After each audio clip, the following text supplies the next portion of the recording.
So, Samsung has officially introduced the Galaxy S25 Ultra, and while it may not be a groundbreaking upgrade, it still brings notable refinements in design, camera, and AI capabilities. But how does it stack up against the upcoming Pixel 10 Pro XL?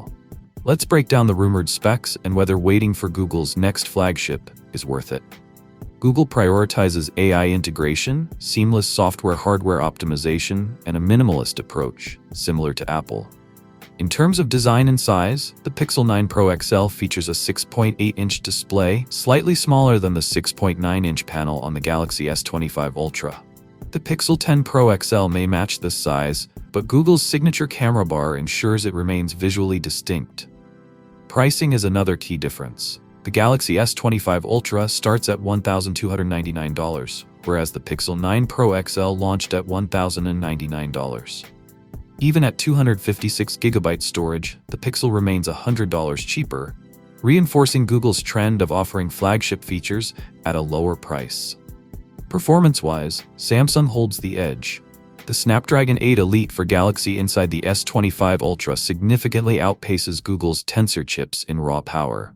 Samsung also addresses overheating concerns with a larger vapor chamber and includes 12GB of RAM across all models, with storage options up to 1TB. Meanwhile, the Pixel 10 Pro XL is expected to feature the Tensor G5, which will focus on AI-driven enhancements and efficiency, rather than sheer performance.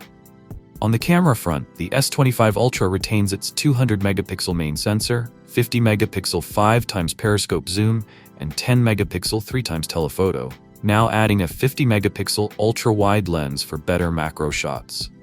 The Pixel 10 Pro XL, meanwhile, is rumored to support 4K 60fps HDR recording, improving upon its predecessor. AI and software could be Google's trump card. While Samsung's Galaxy AI adds new tools like Now Brief, Audio Eraser, and AI stickers, Google's Gemini-powered AI is expected to push boundaries further. If you need a new flagship now, the Galaxy S25 Ultra is a great choice. But if you're open to waiting, the Pixel 10 Pro XL could be a compelling alternative, or at least drive down current flagship prices. So what do you guys think about the upcoming Pixel 10 series?